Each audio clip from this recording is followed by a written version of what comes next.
कक्षा 7वीं पाठ 6 राष्ट्र के गौरव प्रतीक। बच्चों, प्रत्येक देश, प्रत्येक राष्ट्र अपनी पहचान के लिए कई चिन्ह निश्चित करता है जो उस देश के आत्मसम्मान और एकता को दिखाते हैं। हम सब भारत के वासी हैं, तो आज मैं आपको भारत के उन प्रतीकों की जानकारी दूंगी जिन्हें जानकर आपका भारत के प्रति सम्मान और भी बढ़ जाएगा। तो आइए शुरू करते हैं हमारा आज का विषय, राष्ट्र के गौरव प्रतीक। मैम, ये राष्ट्रीय प्रतीक क्या होते हैं? बच्चों, यही जानने के लिए आज मैं आपको स्कूल के प्रांगण में लगी इन राष्ट्रीय गौरव प्रतीकों की प्रदर्शनी दिखाने के लिए ले जा रही हूँ। तो चलो सब। तो बच्चों, इधर देखो। बच्चों, प्रत्येक स्वतंत्र राष्ट्र अपनी पहचान की प्रतीक निश्चित करता है जो उसके आत्मसम्मान, स्वाभिमान, एकता एवं गौरव के प्रतीक होते हैं। उन्हें ही राष्ट्रीय प्रतीक कहा जाता है, जैसे हमारा राष्ट्रीय ध्वज, राष्ट्रीय चिन्ह, राष्ट्रीय पशु पक्षी इत्यादि बहुत सारे। अच्छा बच्चों, तो ये बताओ, ये क्या है? हमारा राष्ट्रीय ध्वज। जी हाँ, बिल्कुल सही। जैसा कि आपको पता ही है, इसमें 3 रंग की पट्टियां होती हैं, इसीलिए इसे तिरंगा भी कहते हैं। यह सभी राष्ट्रीय पर्वों और विशेष अवसरों पर स्कूलों, सरकारी कार्यालयों के मुख्य भवनों पर तो इसे लहराया ही जाता है, किंतु 23 जनवरी 2004 से संविधान द्वारा भारत के सभी नागरिकों को इसे अपने घर, सार्वजनिक पार्क आदि में सम्मान के साथ फहराने का अधिकार भी दिया है। मैम, लाल किले पर इसे कौन फहराता है? बैठो नव्या। बच्चों, प्रत्येक वर्ष राष्ट्रीय पर्व स्वतंत्रता दिवस, जिसे हम 15 अगस्त को मनाते हैं, उस दिन इसे देश के प्रधानमंत्री, और गणतंत्र दिवस, जिसे हम 26 जनवरी को मनाते हैं, उस दिन देश के राष्ट्रपति राजधानी दिल्ली में इसे लाल किले पर फहराते हैं। तो अब समझे? अरे, ये तो हमारा राष्ट्रीय गान है जिसे हम सुबह सुबह स्कूल की सभा में गाते हैं। बहुत अच्छे जैस्मीन, सही समझी। इसके नीचे रविंद्रनाथ टैगोर क्यों लिखा है मैम? बेटे, यह जो राष्ट्रीय गान है ना, इसे रविंद्रनाथ टैगोर जी ने ही लिखा था। वही इसके रचयिता हैं। वे भारत के प्रसिद्ध विद्वान एवं कवि थे। इन्होंने 27 दिसंबर 1911 में इसकी रचना की और फिर 24 जनवरी 1950 को इसे राष्ट्रीय गान के रूप में स्वीकार किया गया। अच्छा मैम, इसे 24 जनवरी 1950 को राष्ट्रीय गान के रूप में स्वीकार किया गया। हाँ दिव्या, बिल्कुल सही समझी। मैम, जब ये गाया जाता है तो हम सावधान क्यों खड़े होते हैं? बहुत ही अच्छा प्रश्न किया तुमने दिव्या, शाबाश। जब राष्ट्रीय ध्वज फहराया जाए या राष्ट्रीय गान गाया जाए, तब हमें इन्हें सम्मान देने के लिए शांति पूर्वक भाव सावधान खड़े रहना चाहिए। इसे गाने में मात्र 52 सेकंड ही तो लगते हैं दिव्या। यह देखो, हमारा अगला प्रतीक, हमारा राष्ट्रीय गीत वंदे मातरम। मैम, इस गीत के रचनाकार कौन हैं? इस गीत की रचना प्रसिद्ध उपन्यासकार श्री बंकिम चंद्र चट्टोपाध्याय ने सन 1874 में की थी। वैसे तो यह गीत बांग्ला और संस्कृत भाषा को मिलाकर 26 पंक्तियों में लिखा गया है, किंतु इसकी पहली 7 पंक्तियां ही राष्ट्रीय गीत के रूप में स्वीकार की गई हैं। अच्छा बच्चों, तो अब आप समझे? तो मुझे कौन बताएगा कि हमारा राष्ट्रीय गीत कौन सा है और हमारा राष्ट्रीय गान कौन सा है? मैम, जो हम सुबह प्रार्थना में गाते हैं, जन गण मन अधिनायक जय हे, ये हमारा राष्ट्रीय गान है, और वंदे मातरम हमारा राष्ट्रीय गीत है। शाबाश दिव्या, बिल्कुल सही जवाब। बच्चों, इसे हमेशा याद रखना कि राष्ट्रीय गान जनगण मन है और राष्ट्रीय गीत वंदे मातरम है। इसे कभी मत भूलना। अरे देखो देखो, ये 3 शेरों वाला चित्र। हाँ आंचल, ये 3 शेरों वाला चित्र। बच्चों, ये हमारा राष्ट्रीय चिन्ह अशोक स्तंभ है, जिसके शीर्ष पर 3 नहीं 4 सिंह बने हैं, जो कि शक्ति, साहस एवं आत्मविश्वास के सूचक हैं। परंतु मैम, इसमें तो 3 सिंह दिखाई दे रहे हैं। बिल्कुल ठीक कह रहे हो बेटे। चौथा सिंह इनकी ओट में है। उनके ठीक नीचे सम्राट अशोक का वही धर्म चक्र है जो तिरंगे में भी है। चक्र के साथ चारों दिशाओं के संरक्षक के रूप में पूर्व दिशा में हाथी, पश्चिम दिशा में बैल, उत्तर दिशा में सिंह और दक्षिण दिशा में सर्प पर दौड़ता घोड़ा चिन्हित है। इन्हीं के बीच में एक कमल का फूल भी बना है और इसके ठीक नीचे सत्यमेव जयते आदर्श वाक्य लिखा है, जिसका अर्थ है सत्य की हमेशा जीत होती है।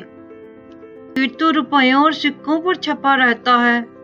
मेरे पिताजी पुलिस में हैं, उनकी टोपी पर भी यही चिन्ह बना है। बच्चों, यह जो राष्ट्रीय चिन्ह है, ये भारत सरकार के आधिकारिक लेटर हेड का भाग है। यह राष्ट्रपति व राज्यपालों की सरकारी मोहर है। यह सभी भारतीय मुद्राओं पर अंकित होता है। यह भारत गणराज्य के राजनयिक पासपोर्ट, पहचान पत्र आदि पर भी छपा होता है। यह राष्ट्रीय चिन्ह स्वतंत्र भारत की पहचान और संप्रभुता का प्रतीक है। मैम, ये चिन्ह तो कल हमने दूरदर्शन पर भी देखा था। हाँ दिव्या बेटे, यह हमारी राष्ट्रीय मुद्रा है। इसे 15 जुलाई 2010 को ही आधिकारिक रूप में मान्य किया गया है। IIT गुवाहाटी के प्रोफेसर डॉक्टर उदय कुमार ने इसको तैयार किया है। इस डिजाइन की खास बात यह है कि इसमें देवनागरी लिपि का र और रोमन लिपि का आर, जो कि बगैर डंडे के है, दोनों की छवि मिलती है। जरा गौर से देखो इसे।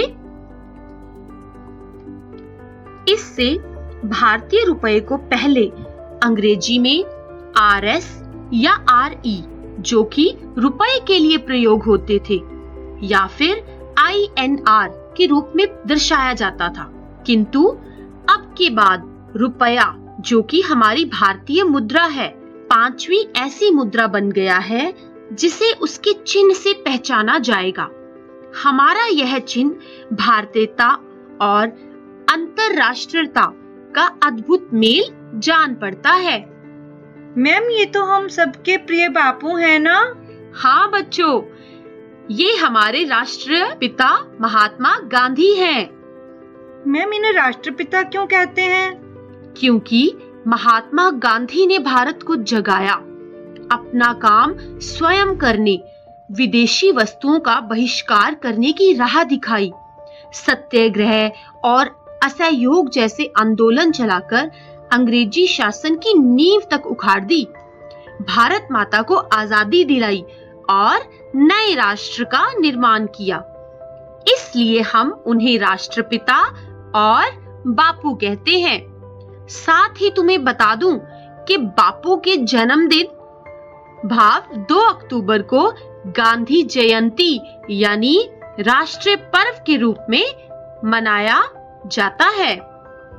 मैम, स्वतंत्रता दिवस एवं गणतंत्र दिवस भी तो हमारे राष्ट्रीय पर्व है ना?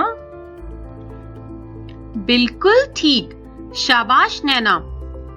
बच्चों, याद रखना कि स्वतंत्रता दिवस भाव 15 अगस्त 1947 जब हमारा देश आजाद हुआ था, यह हर साल 15 अगस्त को मनाया जाता है। और गणतंत्र दिवस भाव 26 जनवरी 1950 जब हमारा संविधान लागू हुआ था, और यह हर साल 26 जनवरी को मनाया जाता है, और ये हमारे राष्ट्रीय पर्व है। मैम, ये आम और कमल का फूल और ये नदी, मैम, क्या ये भी हमारे राष्ट्रीय प्रतीक है? हाँ हाँ, आम हमारा राष्ट्रीय फल है, कमल हमारा राष्ट्रीय फूल है, और ये गंगा नदी हमारी राष्ट्रीय नदी है। ये सभी क्रमशः अपने स्वाद, मिठास, सुंदरता, निर्मलता एवं पवित्रता के लिए मशहूर है। हाँ मैम, मुझे पता है। आम स्वाद के लिए और मिठास के लिए, कमल का फूल सुंदरता के लिए, गंगा नदी निर्मलता एवं पवित्रता के लिए मशहूर है। मैम, ये मोर और बाघ, तुम सब जानने के लिए कितने उत्सुक हो रहे हो। धीरज रखो, बारी बारी सब बताती हूँ। बच्चों, मोर हमारा राष्ट्रीय पक्षी है, जो अपनी सुंदरता के लिए न केवल भारत में बल्कि विदेशों में भी चर्चित है। और ये देखो, बाघ, ये अपनी वीरता, दृढ़ता एवं साहस का प्रतीक है, और ये हमारा राष्ट्रीय पशु है। भारत सरकार ने इन दोनों को पकड़ने, मारने और कैद करने पर प्रतिबंध लगाया हुआ है। मैम, ये आगे हॉकी है, क्रिकेट का बल्ला क्यों नहीं? छात्रों, वास्तव में हॉकी के खेल में खिलाड़ियों ने सन 1928 से लेकर सन 1956 तक भारत को 6 ओलंपिक स्वर्ण पदक दिलवाए। इस बीच उन्होंने 24 मैच खेले और सभी के सभी जीत लिए। इसीलिए हॉकी को ही हमारा राष्ट्रीय खेल निश्चित किया गया, ना कि क्रिकेट को। मैम, ये कैलेंडर तो हम सबके घर में होता है। हाँ उदय बेटे, यह हमारा राष्ट्रीय कैलेंडर शक संवत है। इसे 22 मार्च 1957 को अपनाया गया था। इससे पहले भारत में ईसा संवत कैलेंडर का प्रयोग होता था। शक संवत कैलेंडर में एक वर्ष में 365 दिन और 12 देसी महीने चैत्र से फाल्गुन तक होते हैं। चैत्र की प्रथम तिथि यानी देसी वर्ष का आरंभ सामान्य वर्ष में 22 मार्च और लीप वर्ष में 21 मार्च को होता है। इस कैलेंडर का ग्रेगोरियन कैलेंडर से सटीक मिलान किया होता है। मैम, ये स्कूल के बरगद के वृक्ष जैसा ही है ना? हाँ बच्चों, बरगद हमारा राष्ट्रीय वृक्ष है। जैसे कमल हमारा राष्ट्रीय फूल, मोर हमारा राष्ट्रीय पक्षी, बाघ हमारा राष्ट्रीय पशु है, वैसे ही हमारा राष्ट्रीय वृक्ष बरगद का पेड़ है। इस वृक्ष की टहनियां अपने तने से लिपट लिपट कर उसे और मजबूत कर देती है। यह वृक्ष हमें अपनी संस्कृति एवं विरासत से जुड़े रहने का संदेश देता है। इन सभी राष्ट्रीय प्रतीकों की रक्षा एवं सम्मान के लिए हमें हमेशा तत्पर रहना चाहिए। यही हमारा परम कर्तव्य है। मैम, हमने ऐसी अनोखी एवं ज्ञान से भरपूर प्रदर्शनी कभी नहीं देखी। हम सब आपके आभारी हैं मैम। ठीक है बच्चों, अब तुम सब कक्षा में चलकर सभी राष्ट्रीय प्रतीकों को अपनी अपनी कॉपी पर लिख लो। कल घर से इनके चित्र ढूंढकर कॉपी पर लगा कर लाना।